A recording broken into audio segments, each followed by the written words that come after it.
আমার নাম হুমায়রা জান্নাত মিম, বাসা বড়াইগ্রাম থানায়। আচ্ছা। ইন্টার ফার্স্ট ইয়ারে এখানে আসছি। এবারে ছোট ছেলের সাথে আমার রিলেশন। রুমন। রুমন, রুমন কি করে? রুমনও স্টাডি করে। আচ্ছা, কোথায় পড়ে?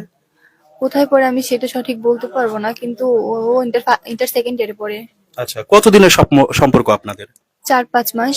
4-5 মাসের সম্পর্কে আপনি চলে আসলেন। আচ্ছা, কিভাবে সম্পর্ক আপনাদের? আমাদের সম্পর্ক রুমনের আমার মানে রুমনের কাকার সাথে আমার ফুপির একটু ফ্রেন্ডশিপটা ভালো তো। রুমনের কাকা আমাদের বাসায় যেত, এমনকি আমার ফুপির নিয়ে বাহিরে যেত। তখন রুমনের সাথে যেত, ওইখান থেকে আমাদের দুজনের পরিচয়।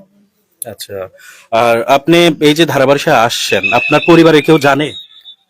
হ্যাঁ, আমার পরিবারের জানে আমি আমার ফুপির কাছে থাকি। আমার আব্বু নাই, আমার আম্মুর অন্য জায়গাতে বিয়ে হওয়ার পরে আমি তারপর থেকে আমার ফুপির কাছে থাকি। তো ওইখান থেকে মানে ওর সাথে এরকম রিলেশনশিপ। আমার বাসা থেকে আমাকে বিয়ে ঠিক করছে, আমি বিয়ে করি নাই, এমনকি ও আমার বিয়ে ভেঙে দিছে। সেজন্য আমার ফুপি মানে রাগ করে আমাকে বাসা থেকে বের করে দিছে, যে এখন তোর যেখানে ইচ্ছা তুই সেখানে যা। মানে